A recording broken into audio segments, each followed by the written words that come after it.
Well, with the situation in Greenland becoming perhaps more unpredictable by the day, I'm joined by Rasmus Jarlov, Conservative Member of Parliament and Denmark's Chairperson of Defence Committee. Thank you, sir, very much for being with us. There is no clear sense that most people are getting about where this is all headed. Yesterday, we heard statements that Denmark would respond if there was any American military presence in Greenland that you were uncomfortable with. Is that right? Yes, thank you for taking interest in this in India as well. We appreciate that very much. Of course, in the situation that there was an American attack on Greenland, of course, we would have to defend it. We understand full well that it would be a very tough fight, and we would not be able to stop the Americans by military means. But we also want to make clear, of course, that it's not acceptable to attack us militarily, and it would lead to the absurd situation and disastrous situation of a war between two NATO countries, which would be completely devastating and very, very stupid and unnecessary. Mr. Jarlov, you make an important point. Denmark would respond militarily, come what may, if there is American military aggression in Greenland. Is that right? I really don't like to talk a lot about that scenario because that can sound like we're threatening the Americans and we're trying to be tough. We're not. We understand we're a small power, very, very small power compared to the Americans. So it's not like we're trying to intimidate the Americans, scare them. But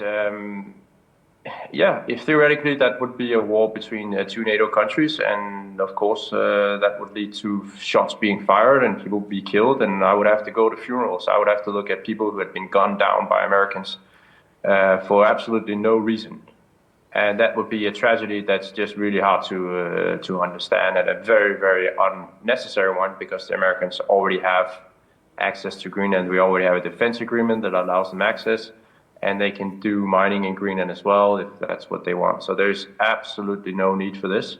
And we really hope we can get it back on track, that it doesn't escalate. Mr. Jarlov, the other point, of course, is that America wants to buy Greenland. Is the sovereignty, the identity of Greenland up for sale? It is not up for sale. We can do a lot of other things for the Americans. And we have never objected to an American presence. That's why we have that defense agreement that allows them to have military bases and a military presence as much as they want. So the Americans definitely do not need to annex Greenland for security purposes, because they already have access to it. But we can't sell 57,000 Danish citizens to become Americans. They don't want to, and they have made that extremely clear. And Denmark has made it extremely clear that we can't sell Greenland. It's not for sale, and it's not a matter of a price, so it doesn't matter what type of money is being offered, and it is also regardless of what pressure is put on us. We simply can't do that. And from there, it is up to the Americans how much they're going to escalate the situation. We hope they don't. We hope it becomes constructive, and they will articulate to us what needs that they have. The problem we have is that since they already have full access to Greenland, it's hard for us to see what more we could do for them. But they have to talk to us. They have to let us know what needs they have, and then we can have a constructive dialogue. But nothing will be achieved by military threats or threats of annexation by other means. That couldn't be achieved by just calling us. Mr. Jarlov, how united are people in Greenland? Are there is there any group which is actually saying, no, let's talk to the Americans, or let us use this opportunity to state the need for Greenland's sovereignty? Do you believe that there are those elements as well? Is that a concern? There are different approaches to how much you should talk to the Americans. But there's complete agreement that the Greenlanders do not want to become part of the United States.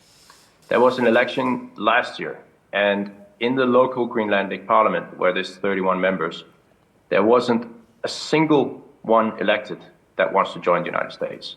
And there was a poll, a very large poll made last year, that showed that only 6% of people in Greenland would like to leave Denmark to become part of the United States. So although many Greenlanders do dream about becoming independent, there's hardly anyone that wants to join the United States. So we're trying to, Denmark is not preventing Greenland from becoming independent. They're part of Denmark because they have not requested independence. They've had the option of leaving for 17 years, so they could have done that if they wanted. They've not requested it. They've not started the process. And we're available for Greenland to help them develop as long as they're part of Denmark. We're assisting them in developing the country, the direction that they want.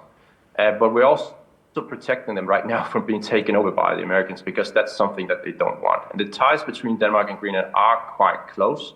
They speak Danish, they're Danish citizens, they have members of our parliament here in Copenhagen, where I am right now. And a quarter of all Greenlanders live in Denmark. Most of them have spent time in Denmark during their life. They've been educated here and so on. The ties are very, very close. So it's very few Greenlanders that completely want to cut the ties to Denmark. But they do want more autonomy. And they're working towards that. They're gradually building up their society, educating themselves, becoming more and more capable of taking over roles in society. But for now, the ties with Denmark are crucial to Greenland, and they don't want to cut those ties. Would this spell the end of NATO if America were to do anything? And I'm not just talking about militarily, but otherwise, if they were to force the issue one way or the other, would that spell the end of NATO?